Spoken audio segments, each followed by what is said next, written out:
So, welcome back to another episode of the Deadass Podcast. Here today we are having the Mourning Show, which is a segment that we have. We try to have it as regular as possible, and we have a funeral industry expert who did start with your funeral industry experience with us back in the day, didn't you? So I'd like to welcome Steph. Steph, how long have you been in the industry for, mate? Since 2012. We looked it up on the books. Yeah. Okay, 2012. Yes. And what got you into wanting to do funeral work? Yes. So it all begins. Yeah. My best friend, I think we were friends since year 2. Mm-hmm. And just over at a sleepover, we were watching Lord of the Rings. Yeah. And her dad worked after hours. Ah. So Mark. Ah, Mark. Yes. Yeah. Okay. Cool. So he was doing after hours, and it was just sort of a normal thing to hear. Yeah. So nothing new, like it.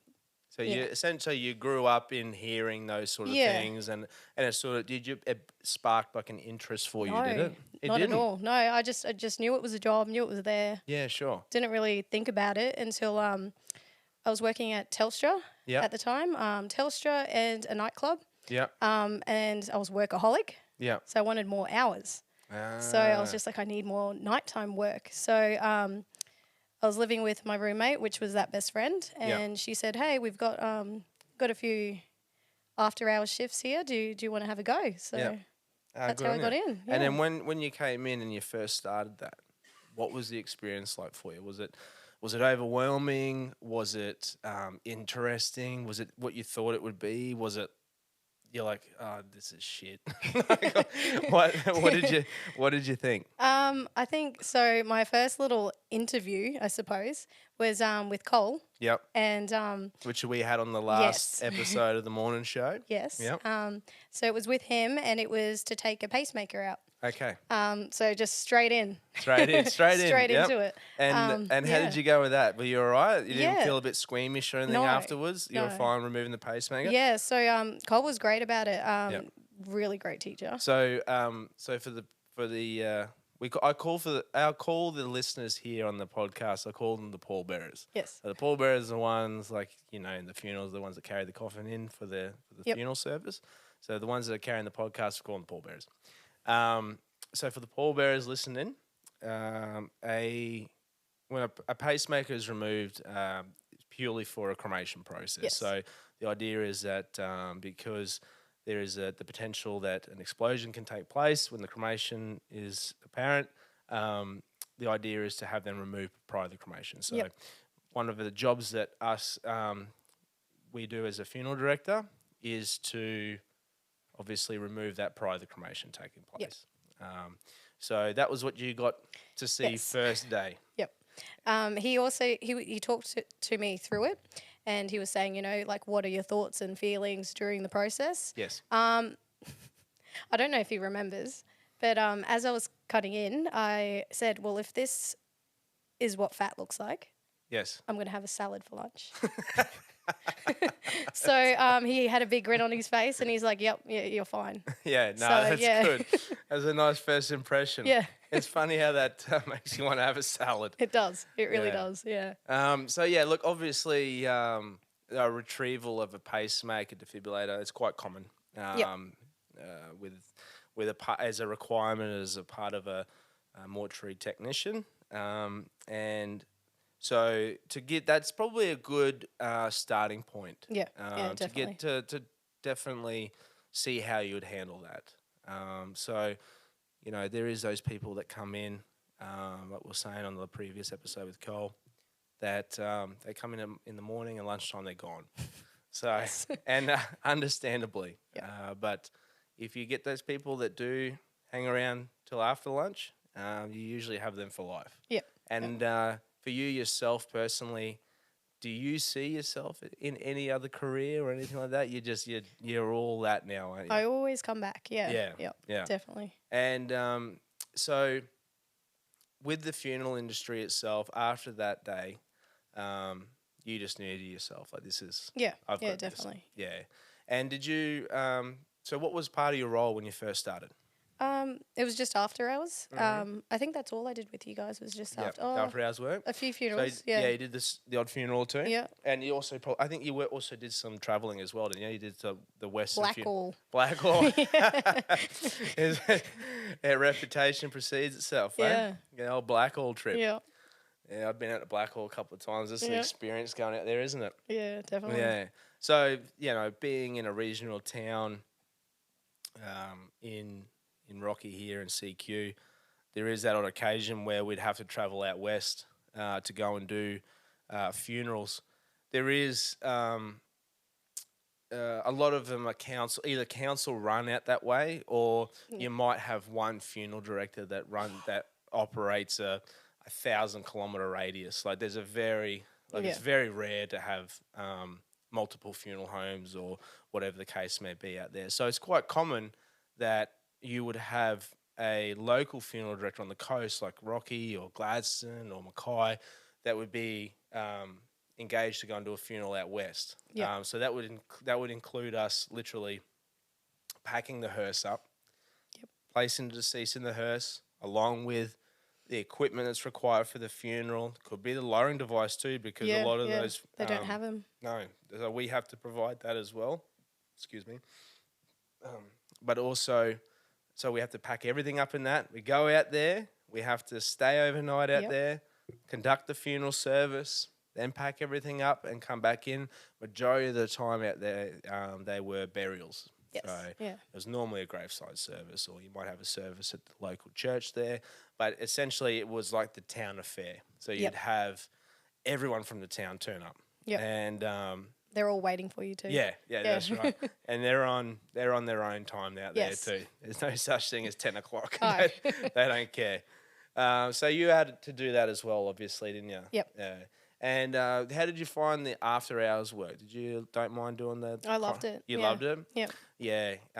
So for people, for the pallbearers as well, after hours work is essentially if there's someone that passes away during the night, it could be at a home, it could be at a hospital, it could be in certain funeral homes. They have the police contract or the coroner's contract with government to do retrievals of people who've passed away from unnatural causes. Could be suicides, murders, it could be car accident. So there is the opportunity that you might have to do that as well. So that's for all the after hours crew that look after those jobs, and that usually goes from that 5 o'clock in the afternoon to the sort of like 7, 8 o'clock in the morning. Doesn't mean that you have to be on site the whole time. It just means that you have to be on call. So you still go home, you just have to be called, hey? Yep. And how did you find that work? Did you enjoy it was doing great. that? It was good? Yeah. Did you have arrangement of all that sort of different did you do the coroners, the normal and all that sort of stuff as well? Yeah. Was there anyone in particular that really sort of stood out to you or anything like that, or were they all just sort of molded into one? Yeah. I think the first one I did, we were just talking about it a moment ago with Cole, but the police didn't want to come in. They don't want to help. Yeah. Which is fair enough. They deal with a lot during the day. But it's interesting to see how they're once they've passed, they don't want anything to do. They don't want to help. Yep. Yeah. But did they find that weird, especially like yourself turning up? You go, like, what's this young girl coming in and doing this stuff, like walking through like it's nothing. Yeah. And you got these cops sitting at the front going, yeah, fuck that, I'm not coming in there. Yeah, pretty much. Yeah. And even there's been some call outs that I've done, and we've needed the help. Yes. And they just don't want to. Yeah. Yeah. And because I think a lot of those back in the day they were sort of like the first years, they were sort of like the newbies. They all get sent here, don't they? Yeah. Well, that was under the impression. I don't know if that's still the case, but back then I think it was. Yeah. A lot of their training was done here. Yep. This is one of the training towns, and they get stuck out in those first lots of coroners jobs, and normal human instincts kicked in. Yep, They're yep. just They don't like, want to be anywhere near it. Yeah, fuck that. Yeah. I've had enough of this shit. Yeah. Can't pay me enough to do this. And then old Steph just rolls through and just Yeah. say, yeah, I'll fucking show you how to do it. They didn't even bother showing me where they were. Yeah. They just pointed. I was like, yeah, go on. So I had to work it out myself. Yeah. Oh, shit. And so how long did you end up doing, how long were you working with us for? I honestly don't remember. Don't remember? Yeah. And how did you enjoy doing that after our stuff? Yeah, definitely. Yeah. What was the reason behind it? Like, you liked it? Was it just why do the retrievals? You know, like, is there a reason behind it? Like, was it intriguing, interesting? Yeah, very interesting. Yeah. You know, like, from my point of view, nowadays I can't be stuffed. Yeah. Like, yeah. like it does wear you down. It does. Yeah. You know, but there is those ones that you just find it's very sort of like interesting, and you know, you put your hand up because you want to do it, because you sort of want to see what's going on. Yeah. Like, there is those ones where you attend that might be a murder or a suicide. Or, There is actually a suicide one I remember. It was in Gracemere. Yeah. And just the way things work, you can see what his thoughts were prior to, where he was at, and how it became, if that makes sense. Yeah, of course. And how did you find that? Did you find that as a bit of a? Did you take that in your? Like, how did you process that? Yeah. So, firstly, he was wearing a jacket or a jumper type thing that one of my friends had, and so immediately I thought, oh my God, is that him? Yeah. And as soon as we rolled him over, the sigh of relief that I felt to know that it wasn't him. Because there is being in a small town. Yes. Yeah. Such as Rocky, there is that occasion where you might come across a person that you're bringing back into your care, or you might be on tragic circumstances that you actually either know the person who's actually passed away, or it's it might be the family members that are there. Yeah. And look, a lot of the times, especially when you do the coroner's work, you might have family members there present at the scene as well.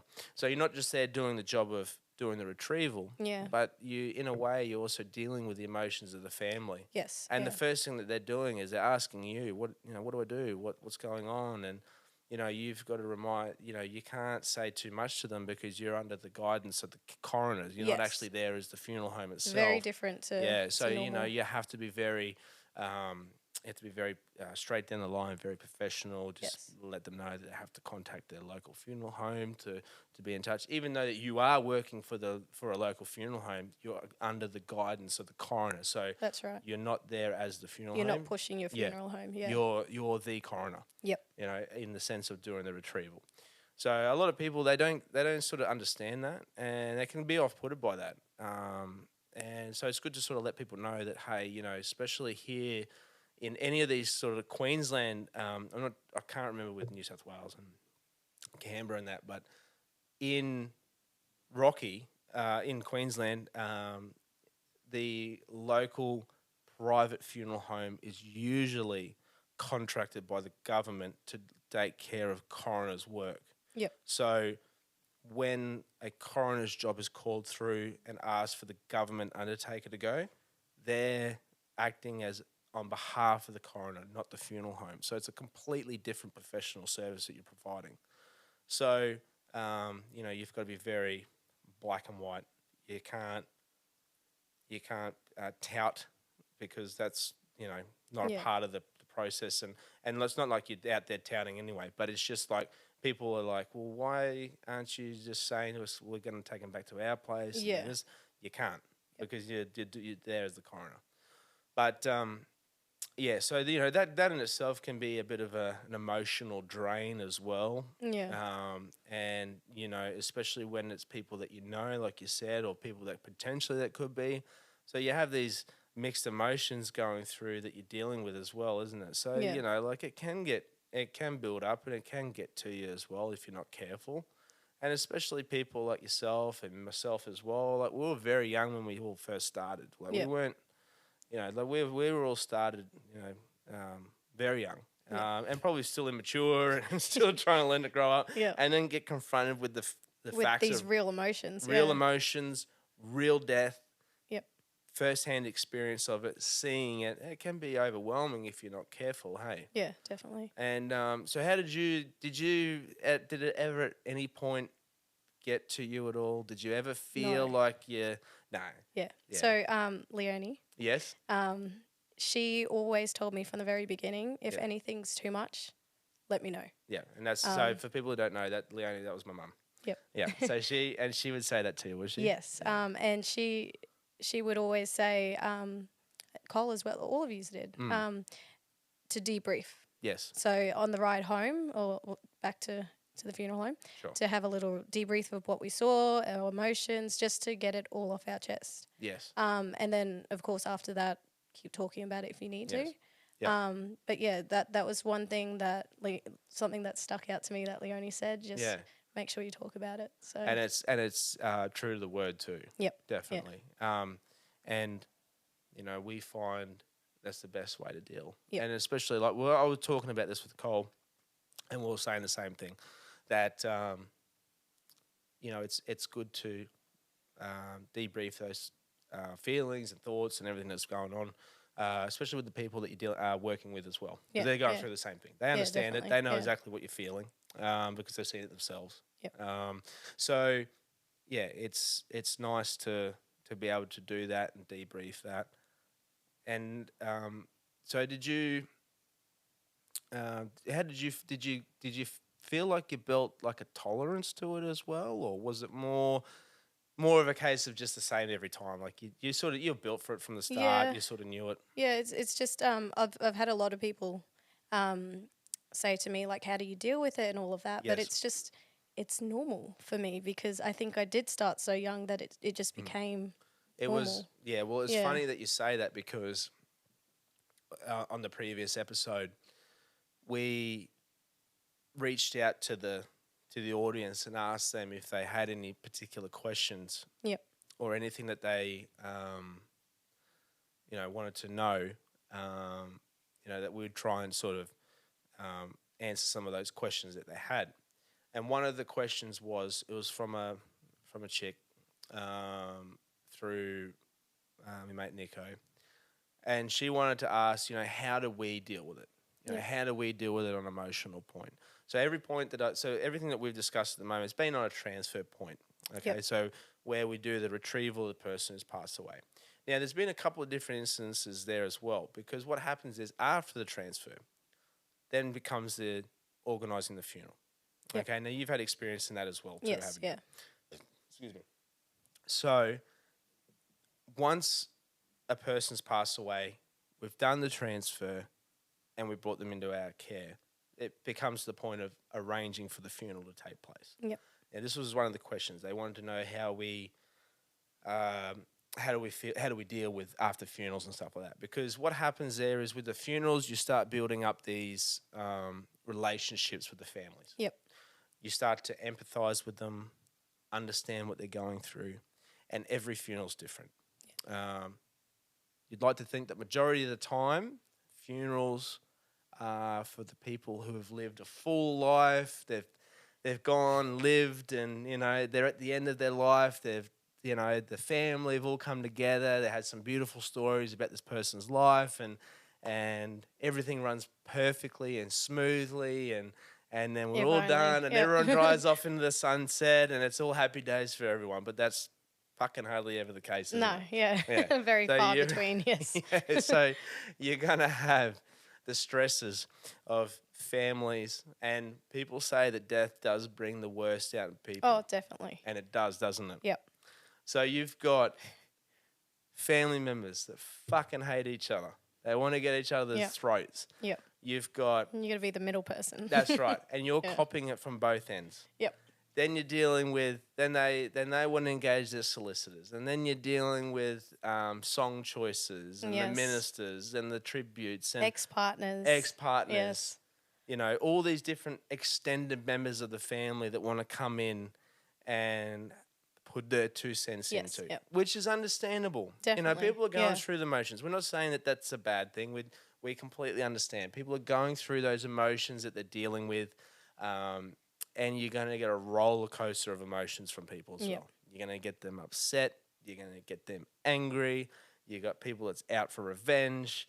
Yes. And guess who's in the middle of it? You are. You are. Yep. That's exactly right. Have you ever had them doubt you because of your age?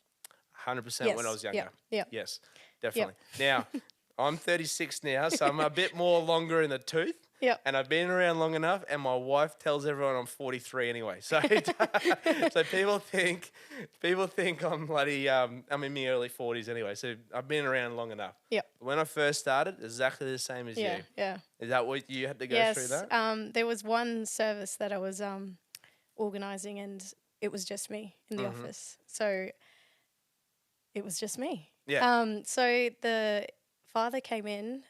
The daughter would have been about my age, maybe a little bit older. Sure. So I understand. Yes. He was very angry that I was there.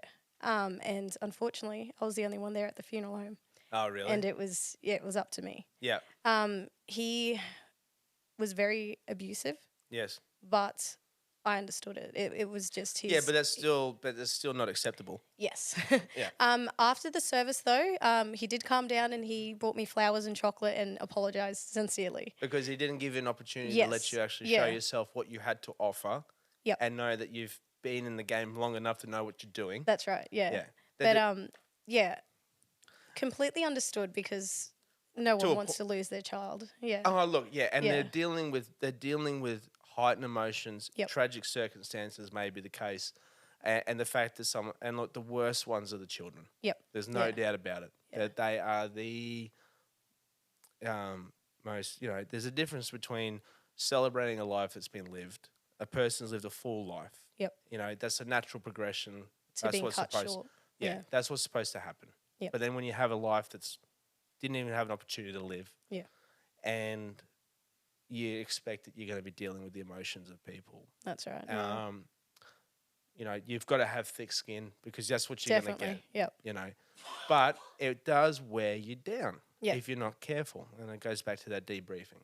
But to assume that the person doesn't have any experience because of their age. Their age, yeah. Yeah, is just fucking typical. Isn't it? I've been turned down by funeral homes because of my age. Yeah. Yeah. But that's just typical of the funeral industry itself. Excuse me. Yep. Just so backwards. So fucking backwards in everything that the industry's done. And everything in the industry in general. Is that the funeral industry is so far behind. It is. And it still is. I mean... Like the tattoos as well, like you were talking about. Yeah. Nowadays, I think as the younger generation come through, it's... more accepting for certain things. Yep. People want, they don't want you to wear black suits anymore. No. They don't want you to wear these morning pants, and they don't want you to walk around like you're fucking lurch or any of this sort of stuff. They want people who are bubbly. They want people who've got a personality. They want to celebrate this person's life. That they want connect people, with. Yeah. That's exactly right. Someone's on a level playing field with the people that are going through it. Then they want, they want people to wear colourful things, and they want like a non-religious style service. Now, I'm not knocking any religion in particular, but you have certain religions that are very conservative. Yep. And they won't let you play certain music at the church, and they won't let you put a PowerPoint on during the service, and they won't let you do this and do that. And that's fair enough. That's their rules. Yep. But the problem is you've got this situation now where people are coming through and going, well, if we can't have that, well, fuck you. We will engage someone that will do else, it. Yeah. And it's great because now it's the generation of celebrants coming through where they want to celebrate these people's lives. How have they changed now? Isn't it? Hey, so good. Back in the day, if you got to celebrate, like, oh, hang on, this guy an atheist or something? He wasn't want to minister? Like, what the hell? So it's good to know, but it's just the natural progression where people want change and they want to be more open with everything these days, and they don't want this fucking morbid shit that's going on. They want to celebrate the lives that have been lived. Yep. And they want to do it in their way, and they want to do it nice and away from traditional stuff. And that's fair enough. But I mean, you do get the odd person that still wants a traditional thing, and that's fair enough. Yeah. But to judge someone on their age, that just really grinds my gears. Yep. To question someone's professionalism because of their age. And you don't even know how old that person is really. Exactly. That person can just look young. Well, I do look young. Yeah, you do. I still get told that I look around 18, 19, yeah. Yeah, I mean, it's a compliment now, isn't it? Yeah. Yeah, I would take it. I would. Bloody oath, why not? People, I'm in my mid-30s and people still think that I pass off of being in my early 40s, so I don't know what to say about that. No comment? No comment, yeah. Thank you. So, that's just a part of the industry, and it's nice that they are adapting and moving forward with that stuff. I mean, you're still going to get the general funeral home that's sort of behind in its times and a bit traditionalist and, about that. But so that was your area that you did while you're up here in Rocky, yep. and then you ended up moving down to Brisbane, didn't you? But you still pursued in the funeral career, didn't you? Yes, it took me a while. It took me a few years to get back into it because of my age. Yes, okay. And I remember messaging you guys and saying, "I'm not getting in. Help me." And you both you and Cole were saying to me, just keep putting it out there, keep putting your resume out. Yeah. And eventually I did. I got into a call centre for one of the funeral homes over there. Oh, nice, yep. Slowly worked my way into being a funeral assistant. So. Oh, nice, good. Yeah. And how was the experience of dealing in the funeral industry in a major city as compared to a regional town? So was it different. big different? Yeah. Yeah. I didn't feel as connected. Mm-hmm. On a personal level with the families, or was it with the other funeral directors? No, as with the families, because it's very separate there. Sure. You've got transfer people, you've got assistants, you've got funeral directors, so they're all doing different parts. Yes. And it's not the same as here where you're dealing with the whole. Yeah. And it takes away a bit from that personal touch, doesn't it? Yeah, it does. Yeah. Because you build up that rapport with Definitely. the families when you're dealing from A to B. Yeah, transfers to arranging and then the service. Yeah. So you build a relationship from the first time that you do a collection of a deceased. So this person might pass away at a home. You go to the home, you're there, you meet the family, and then the next day it might be you arranging the funeral with the family. So you've already built up that relationship, that intimacy with those people. Just from doing the transfer. So they've already felt they're more comfortable with you from the start. Yeah, definitely. There is that intimacy. You build that personal relationships with them. And then it goes through and organises the funeral. And then you turn up at the funeral as well. So you're there conducting the funeral and the aftercare as well. So it's a lot more of a personal experience. I mean, majority of the times, if you're a funeral assistant and you're going and conducting the funeral down south, you would be meeting the family for the first time on that day. On the day, yeah. Yeah. Yeah. So, there's none of that personal connection, connection from the start, hey. And you've got to try and build up a relationship with those family members within 30 minutes before 45 minutes before the service. Well, sometimes it's only 15 depending on the place that you're going to, like the crematoriums, because they've got allocated times. And they're very strict on that too, aren't they? Yes. Yeah.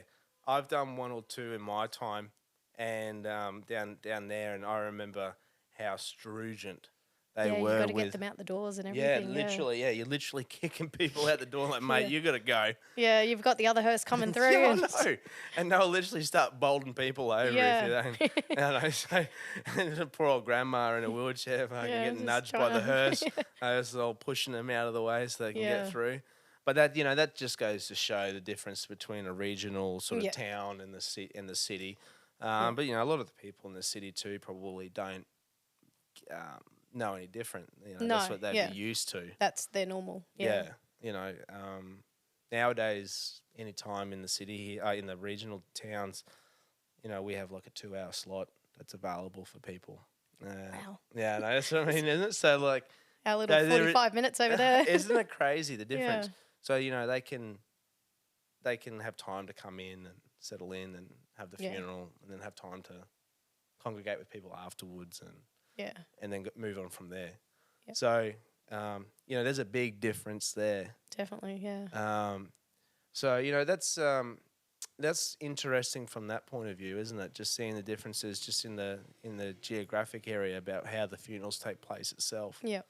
And were you doing call outs and stuff like that as well? Yeah, you were? Still at the same time, yeah. And how did you find the call outs? Were they very, very similar to what you do up here, what they were like up here? Yeah, so we could take a van home as well, so we could just start from home rather than meeting at the funeral home. Oh, that's a good idea.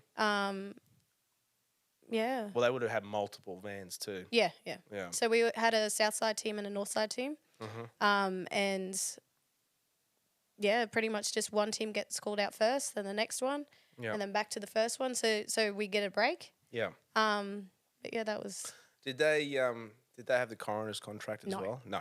So it was all personal. Yeah, no, they couldn't handle that. Yeah, it would have been pretty heavy. Yeah, because it's a massive amount of space that Well, that's it. But some people don't realise too is that every funeral has like home a region type has a thing, region. yeah. That's right. So every funeral home that has a coroner's contract, their coroner's contract extends to the police district. Yep. So if you've got a regional funeral home that has a regional police district, that regional police district could be several hundred kilometres around.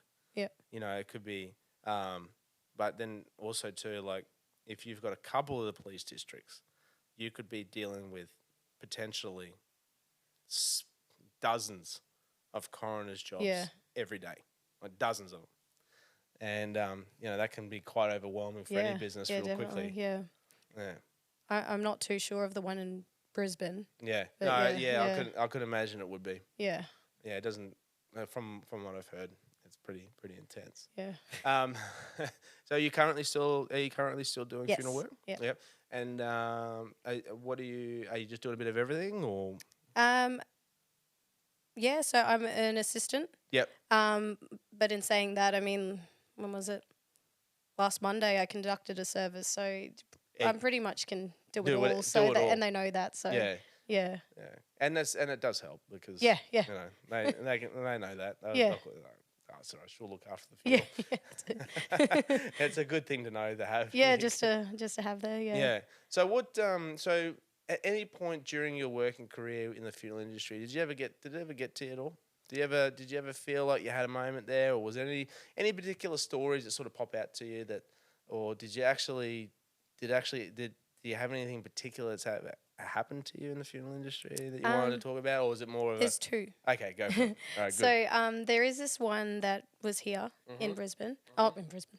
In Rockhampton. Yeah, you're right. I don't even know where I am. And it was a motorcycle. Okay, sure. And he was only young. Yeah. And I remember picking him up from the hospital. Sure. And bringing him back, and he was a mess. Yeah. His lovely wife, I want to say. Yeah. She brought in his favorite pair of boots. Oh, wow. Yeah. And I wanted so badly to put these boots on this guy. Yeah. His leg was completely torn. So okay. it took me a fair few hours trying to get his leg back together. Yeah. Putting all the pieces back and to get him into these boots. Of course, yeah. I think I asked for help from you. Did you? Actually, for that guy, a bit with his skull as well. Okay, sure, yeah. And taking the gravel out of his arms and all that. Yeah. I hate motorcycles, sorry. Yeah, no, that's okay. No. After this, yeah. Oh, look, I don't blame you. And look, and unfortunately, with any motorcycle accident, majority of the force from the accident is usually directed at the actual rider, not the bike itself. Yeah, definitely. It goes straight to them. Yeah. And yeah, it was such a relief to see him from the start and then to the end. So like just to see that he was complete. Yeah. He had his boots on. Yes. And he was ready for a viewing. Yeah. Oh, that's good. Yeah. And he had this most gorgeous little daughter. Oh, really? I think she was about 1 or 2 at the time. Wow. And she was so happy to see Dad. Oh, really? Yeah. Oh, that's beautiful. So yeah, that was one that stuck out to me the most. And that gives you that people ask, they ask, what do you get out of it? Yeah. What do you, It's hard to explain, it isn't isn't it? It's in a weird way, it's that sense of accomplishment. Yep. To be able to give that family that moment. That last goodbye. That last farewell, whatever it might be. Giving that piece of that sense of closure. Yeah. To be able to know that you could do that for them. Yep. That's what makes it worth it. And it makes you want to do it again, doesn't it? Yeah, definitely. That's what keeps you going, doesn't it? Yep. It's hard to express. It's hard to let people know unless they actually see it for themselves. Yeah, definitely. It's hard to explain that to them. Yeah. But, when you finish a funeral or you finish something like that and the family come up to you and they go, thank you so much for everything that you've done. And they know it too. Yep. They know that because, that for that one instance, you would have spent hours. So many hours. Hours to try and just give them that moment, which they would probably spend about 15, 20 minutes. Yeah, just to check that the shoes are in there. The shoes are in there, the boots are in there, Yep. and the extent of what you had to do to make sure that request was fulfilled. Yep. And then they say thank you to you afterwards. Yeah. That's something that you just cannot explain. You can't explain it. You can't explain the reward that you feel for that. And that's what makes you want to keep going. Yeah, definitely. Yeah. And so what was the other thing? All right. So this one we were called out to. This was down south. Yeah. Both teams were sent out. Okay. So a bigger person. Yes. Yeah. And so we were prepared for this transfer, and it was upstairs, of course. Yeah. She was on a bed, and so all four of us were. Our stretchers wouldn't be it wouldn't fit her. Yeah, sure. Yeah. So we did have to move her onto the floor to then move out. Yeah, sure. Through the front of door. Course, yes. While we were doing this, I would have been about 55 kilos. Sure. And I sprained my back. Oh, shit. Yeah. Yep. And when we got back to base, it didn't, nothing felt bad until we got back to base. Yeah. And I felt the the full force of it once we got her into the mortuary. Sure. And so, those times, it's is it really worth it? Yeah, I don't blame you. Yeah, 100%. Especially that could cripple you. Yeah. And I didn't realize how much we put our bodies on the line for some of these ones. So yeah, that was definitely another one that stuck out to me. Yeah. Well, a lot of people, what happens is we've got these different stretchers that are designed for certain weights as well. For certain weights as well. But also, too, what happens is they're very restrictive on how you can actually retrieve a deceased person from a home. You've got all these... the stair ones. That's exactly right. So you've got stairs, you've got thin hallways, narrow hallways, sorry. Yep. You've got these tight little bends and stuff like that. So your stretchers are only very... limited in the area that you can actually go and do certain transfers. Yes. So a lot of the time you're having to do a retrieval of a deceased person and carry the full weight of the person through a hallway, through a sharp bend, potentially down a stairs. Yep. All these different things that are... While family are there too. While the family are there. And you've got to try and keep a level of professionalism and dignity, and dignity for the person that you're dealing with as well, that you're moving, and making sure that you show empathy towards those family members as well and the person that you're carrying. But also too, what it's like for anyone that doesn't understand, literally lifting dead weight. Yep. And limp weight. Yep. As well. It's a difference between carrying a barbell of 100 kilos and then carrying something that's limp and try and carrying that for 100 kilos as well. That can put a lot of strain on your back and legs and, neck, and it could be anything, arms. And so, you're trying to do that and also be very professional and be empathetic and also care for the person that you're carrying as well. Yep. You are very prone to injure yourself. Yeah. And when you injure yourself, it fucking hurts. I was on work compo for I don't know how long now, but it was pretty hectic. Yeah. And it takes a long time, doesn't it? Yeah, definitely. To heal from something like that as well. Yeah, I was on paperwork for a long time, on light duties. Yeah. Yeah, shit, yeah. It's interesting, isn't it? Those little things that can do that to you. Yep. But is unheard of. Yep. You know, like you think people are like, oh, what do you mean you fucking...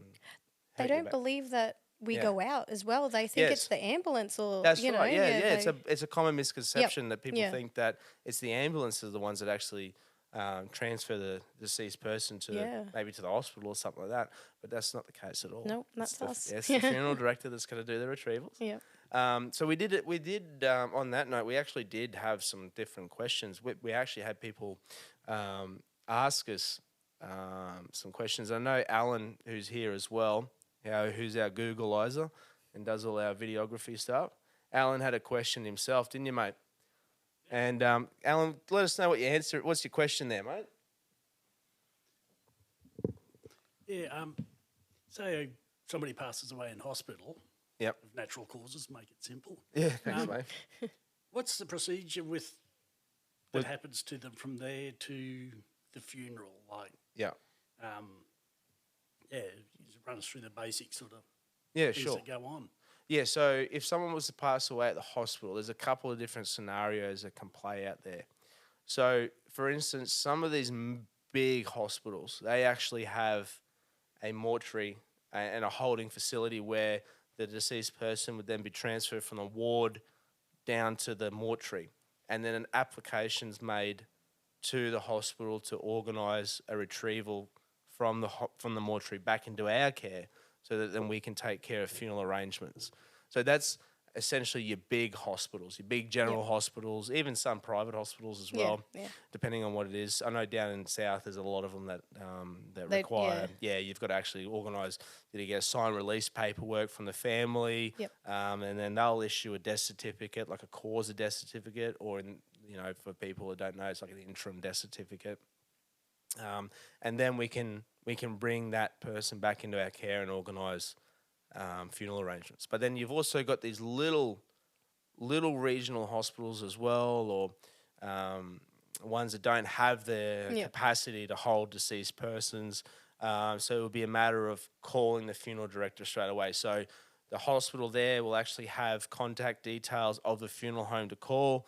If the person's passing is imminent, the nursing station or the doctors or whatever, they'll ask the family for, who's your preferred funeral director. When the time comes, this person passes away, we'll organise them to come and do a transfer and bring that person into our care. So there's two options there. One, they might pass away in a big hospital and we need to make an application. The other one is just an instant call, and that could be at 2:00 in the morning. Yep.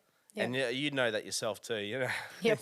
You don't sleep much when you're on call. No. And you get agitated with the phone too. So you could have your mum ringing you or your dad ringing you. It could just be your boyfriend. Don't call me when I'm on call. Yeah. Don't fucking call me. Yep. So you start getting you get agitated every time you hear that phone ring. You're like, oh fuck, I gotta go to work. So you get sick of that. Yep. But then from that point, once that person is in our care, then we proceed and take care of funeral arrangements. So normally, first one, if it is a big hospital and we need to make arrangements to get release, we would have already sat down with the family and discussed with the family funeral arrangements, and what days and times, where they want to go, burial, cremation, whatever the case may be. Then we'll organise that collection and then we'll proceed and take care of funeral arrangements. The other way, it's a little bit different. If the person passes away in a hospital where they can't hold and they need us straight away, they'll call us at any time that they need to have us go there. We will go there, bring them back into our care. Then we contact the family at the next reasonable time to contact them. make arrangements, sit down with the family, then organise the funeral. So the difference being that either in our care straight away or they're in the care of the hospital. Yep. So that's mainly the big difference. And then we go ahead and arrange funeral arrangements, and then the funeral's taken place, and then we go from there. So is that sort of the idea that you had, Alan? Did you have any other questions made about that itself, or did you?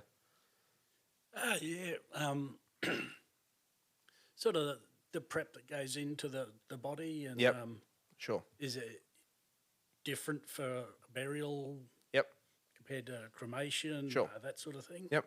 No, that's a good question, mate. So, like Steph would know too. Like, depending on, so there's actually a couple of different scenarios that can be at play. One could be the choice of a burial, choice of a cremation, and then from that point they decide whether they actually want to have a service or not.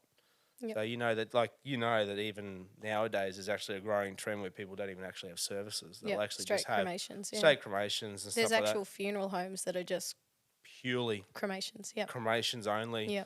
There's no service, no nothing. And it's a growing trend itself. They Yeah. might actually have a memorial service or whatever afterwards, after the fact, where they'll just go and get on the piss and celebrate the person's life. Yeah. Yeah, that's it. That's also growing too. But as far as like preparations are concerned, so essentially every funeral home has different methods of what they class as a preparation of a deceased, basic prep, like a yeah. basic preparation. All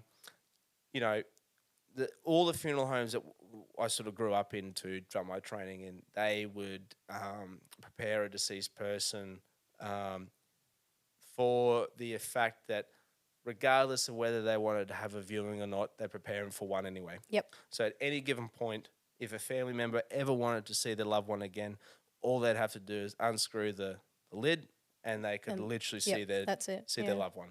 So a part of the service provided for the ones that I ever worked at was they'd always prepare a deceased person for a viewing regardless. But there is different, so people have different things to offer and want different things. Majority of the time, people are dressed in their own clothing. Or a shroud. Or a shroud, yeah. If the person didn't have any particular clothing, if the family aren't too fussed with it, they'd be placed a shroud. It's like a silk or it could be a cloth garment that's placed over, and it's actually attached to the part of the coffin itself, and it actually molds in with the drapery inside the coffin to make it look like it's all a part of one. So that's what we call a shroud. And then the only real difference between a burial and a cremation is if there's sort of any intravenous devices that need to be taken out. Need to be taken out. And then with a cremation, can't have a metal casket. Yeah. So you would have to, otherwise you burn a metal. Yeah. And a common myth, common fact, a common thing that people assume that all the deceased persons are actually removed from the coffin before the cremation takes place. Yep. That's in fact is not true in the sense any professional funeral home does not remove the deceased from any coffin. Yep. The coffin is actually cremated with the deceased person, and it actually aids in the cremation process itself. So it's actually used as a form of a fuel source to help break down the body itself so that the ashes can then be prepared and returned to the family. But, so that's pretty much the only difference between a burial and a cremation, really, isn't it? Yeah. I mean, you do have you do have these other ones. I'm pretty sure like that it's different there is some trends going now where they're going more eco-friendly, and certain cemeteries require certain requirements for the deceased person to be buried. Like monument, no, not the monument. It's like the above ground cribs. Yeah, You're talking about the columbariums and that? Yeah. So, like there is those ones where people don't want to bury them, they don't want them to be cremated, so they'll actually place the deceased in a columbarium, above ground crypt. It is popular amongst certain different cultures as well. Putting them on the copper trays That's as well. right, yeah. But then you've got those people, but different, I think like the Jewish community and that, they don't want any metal. It's got to be all timber dowels, make the coffin, it's all solid stuff. It's not... I like those ones. Yeah, that's something different. Yeah, and then you even got like the wicker basket type, and then you've got all these different things. But then also you've got the actual cemetery itself of actually going different material, they're going eco-friendly where they don't want certain preservatives with the deceased. They don't want plastic lining. They don't want anything like that, so that there's any hindrance No to the flowers. natural. There's no hindrance in the natural breakdown of the deceased and all that sort of stuff as well. And then there's the other option of donating your body to science too. Medical research and stuff like that. It's not very common up this way, only because Rocky's right in that centre hub where they don't want you. You have to be accepted. Yeah, that's so right. a lot of families don't realise that. Yeah. And they're expecting the funeral to be paid for. Yes. In doing that, but a lot of them aren't accepted. So yeah. It's funny how we get that quite a lot. You get a common request where people ask if they can have their body donated for science, and it's not as common as you think it is. No, I mean, to get accepted to do it. And it's also a lot of it's location based too. So unfortunately, a lot of these little regional towns, like us, they don't want someone from Rocky. Like, nah, mate, sorry. Nah, mate, nah. You're too far in the middle of nowhere. No, we can't have you. It's too long of a drive to get you. That's it. I'm not paying that. No. So, so I hope that sort of helps you with your answers a bit there, Alan, mate. Gives you a bit. I got a good thumbs up from me, mate. So thank you. Appreciate that. So what do you do? A common question that was asked as well is, what do you do in what people do in their downtime? What do they do to, debrief, and besides the people from work and stuff like that. You got to have your own personal things that, some people like to go fishing. Some people like to, couldn't think of anything worse. What do you like to do? I do Muay Thai. Yeah, that's right. You like to punch people. Yeah. Oh, elbow. Elbow. I know. Yeah, I've heard you got a deadly elbow. Yeah. So that's your thing, eh? Yeah, that's my thing. That and I've toddler chasing. Yes. So I've got a little toddler. Yeah. Yes, that's right. That will keep you very busy. Very busy. Yeah. And how do you find? And so, how often do you train? Every day. Every day. So you love your training. Yep. Yeah. And that's another passion thing as well. Yeah. So pretty much drop my son off to daycare and then just head over to the gym. So the daycare is across the road from my gym. So it's perfect. Yeah. So head over to the gym and train. Do you find it's a good release? Yeah. Yeah, definitely. Yeah. And just good. It's funny how many of those funeral directors, I'm finding more people I'm dealing with, everyone has some sort of fighting background. It's just pure coincidence too. All this anger. I know, it's like all this anger you got to unleash. Yeah, you got to channel it somewhere. All this emotion. Yeah. Just got to elbow someone. That'll help it, make it feel better. That's it. Yeah. How long have you been doing your Muay Thai training for? Is it Muay? Do you say Muay Thai? You say Muay Thai? Yeah. That's all good. I say Muay Thai too. Yeah. I try to. Sound like it. Yeah. For about 8 years. Yeah. 8 years. Yeah. Okay, cool. And that's another passion thing that you're just going to stick to, you reckon? Yeah, definitely, yeah. Yeah. And you've had a couple of fights too, haven't you? Yep. Good on you. Only 5. 5? Yeah. That's a lot more than a lot of people have had. Yeah. Well, see, my first trainer said to me, "You're not a fighter until you've had 10." 10. So not a fighter yet. You're halfway there. Yeah. That's awesome. When was your last fight? 4 years ago. 4 years ago. Yep. And you're looking for one now? Yeah. I'm not saying I'm asking for one. What weight you at? No, too heavy. Yeah. No, I don't want to cop an elbow, mate. I don't even know how to throw one. So you're looking for one at the moment, but aren't you? Yeah. Oh, well, hopefully you get that fight. Yeah. That'd be good. Just waiting. Just waiting. Just fine. Is it hard finding someone to line up for a fight? Or is it just potluck? Yeah, it is, yes, because I'm classed as pro now, so I've got to kind of wait. Yeah, right. Shit. That's right. Well, don't bash me. All right, I'm sorry. And this is like, so I've had a baby, obviously, but it's between my last fight and now, so it's just seeing what weight I'll be at, if I'm back at 52 or not. Yeah, okay. So between the training, running the toddler around, and then doing your funeral work, do you have time for anything else? Sleep. Yeah, that's right. That's pretty much it. Fair enough. Yeah, that makes sense. Yeah. It does take up a lot of your time, doesn't it? It does, yeah. Yeah. And where do you see yourself in the future? Do you see yourself staying in the industry? Yep. Like, have you Definitely. ever thought of anything else other than that, or is it because it's funny, like I mentioned this with Cole, that once you get someone in the door, you usually have them for life. Yep. And it's pretty true to the fact. Like majority of the people who I know and I class as friends, as yourself, once they're in, and it doesn't matter where they go, what they do, they always come back to it.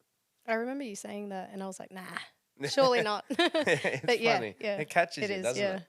It's a funny industry like that. Yeah, I've had many jobs, but always what's constant is the funerals. Yeah. Yeah, and it's funny how it draws people into it, and there's really no explanation for it. I can't really give you one. I mean, you do get a bit of self-satisfaction out of some of the things that you Yeah. have to endure, and some of the things that you have to do to help people out.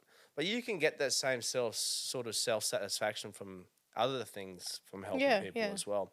I don't know if it's just because it's in people. I don't know if it's because you're helping out people in potentially what you'd class as their The worst moments of their life. worst yeah. moments in their life, and to actually have people come up and thank you for it afterwards. Yep. That's pretty bloody rewarding. Yeah. Regardless of all the bullshit that can come with it. And when I say bullshit, I don't mean it on the way of helping out people in time of need. It's the solicitors, it's the will, it's the families that aren't coming together. They're arguing with each other. Yep. They're at each other's throats, and you're Doctor chasing. yeah, that's right. And you're the Yep. bloody middleman stuck in it. What do you do? Yeah. So that's the bullshit that I'm talking about. And unfortunately, that's part of one of the good things that comes with the funeral industry and the growth and the change that's happened is that you're getting people that want to individualize these services and make them more enjoyable and do this sort of stuff. But also the negative side of it that I've found that in the last recent years that you're getting more and more of these situations where people are like that. Yeah. Yeah. They're more pissed off at you. They're more emotional. They're more angry with the world. And I don't know if it's because of all these different events that have gone on over the years and stuff, or if it's more of a case of the fact that it's wearing us all down. Wearing yeah. us all down. Yep. Because you're dealing with hundreds and hundreds of funerals a year with all these different mixed emotions, dealing with all the different ups and downs and stuff like that. And you feel, as the years go by, is it because your patience is wearing thin, or is it because the people are expecting more? I'm not too sure. Yeah. I can't answer that. No. I got no idea. But, it's one of those double-edged swords things, isn't it? Yep. Yeah. So, in closing, what do you reckon?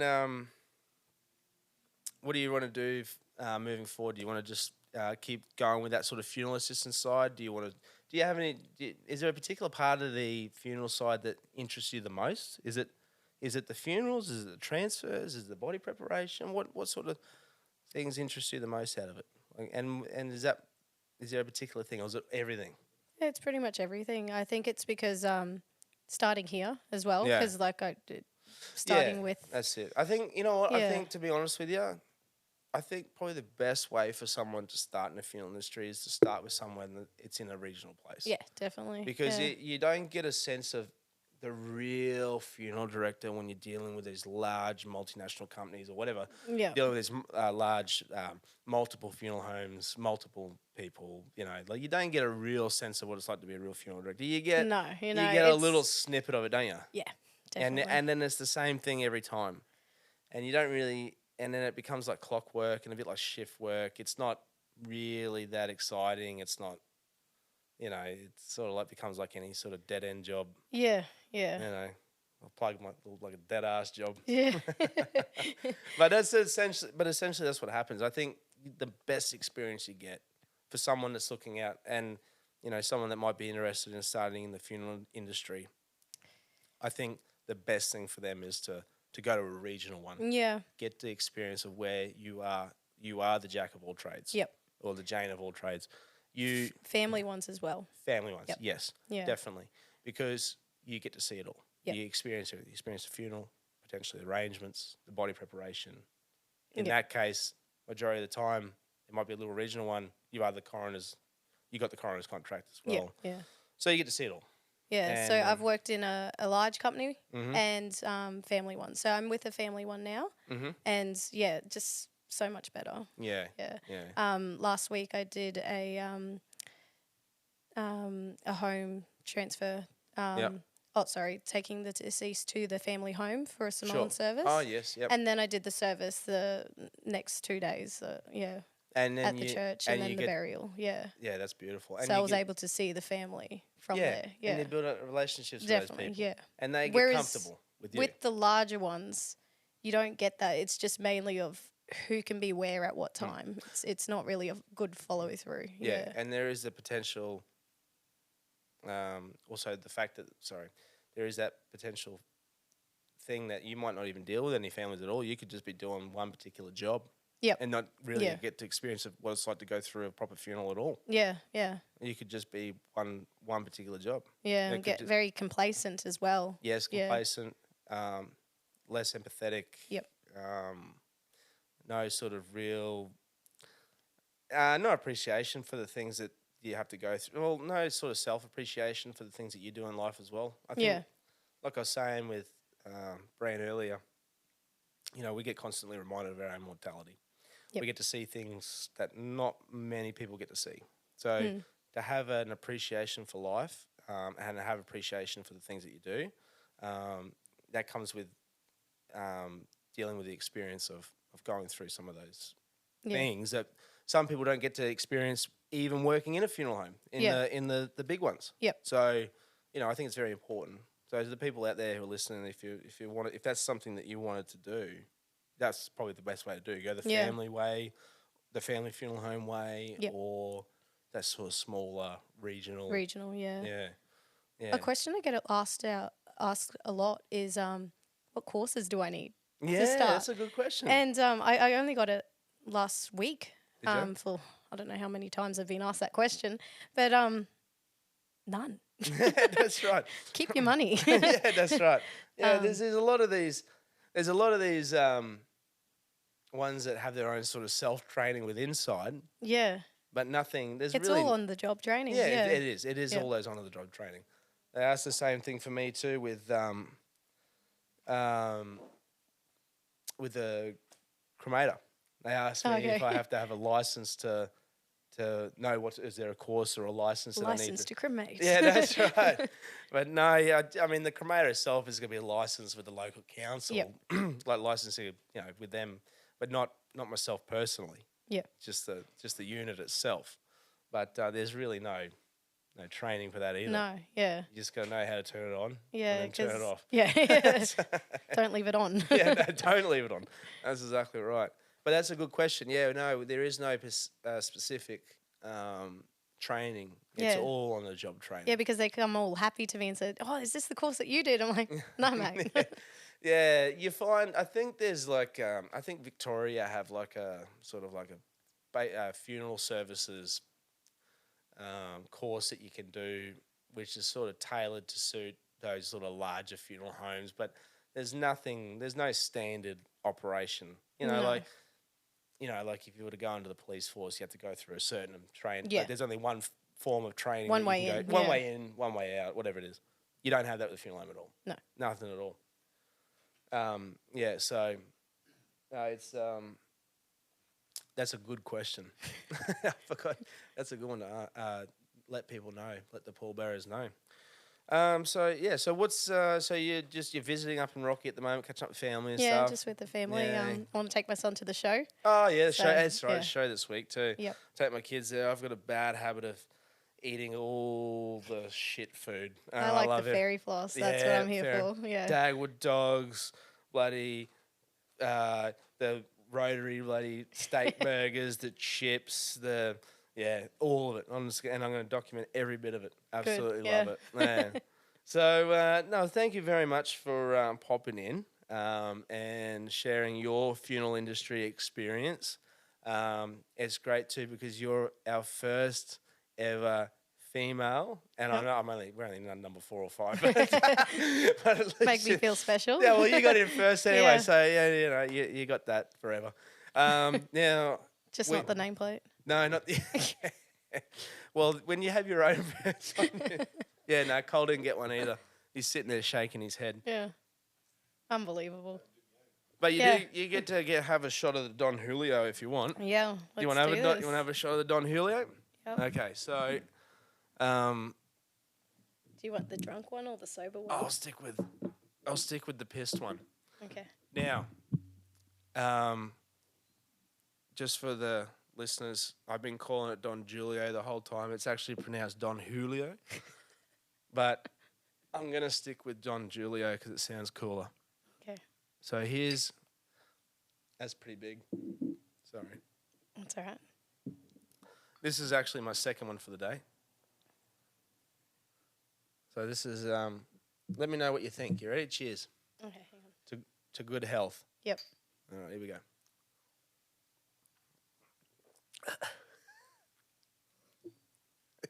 Fuck, you're a pussy. That's not even that bad. It took my breath away.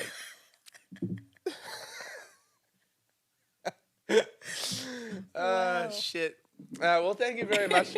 Oh, we're going to cut it here now. Bad enough. I want that little recording there. That's going on there. Yeah. I wouldn't have it any other way. No, well, thank you very much for popping on with us, Steph, That's and okay. sharing your funeral industry experience. It's been a pleasure, and it's good to get a bit of inside knowledge, from someone that's been there since they were young. Yep. And gone through and transitioned now, and still young. You call me old? Yeah. No, That's still better. young. Yeah, thank you. I don't want to get elbowed. But also get the what it's like nowadays as well. Yep. And also, get the perspective of being from a larger funeral home and a more regional one as well. But let us know how you go. If you end up getting a fight and stuff, keep Yep. people updated. Let them know how you're going. Thanks once again for being on the Mourning Show. Thank with you me. for having me. No, you're welcome. And we'll be in touch, eh? And Look thank at this you. little fanboy over I here. know, he's getting the photos in and the videos and everything, isn't he? I'll eh? sign for you later, man. No worries. Well, thanks. Take care, eh? Be in Thank touch. you. Cheers. See ya. Bye.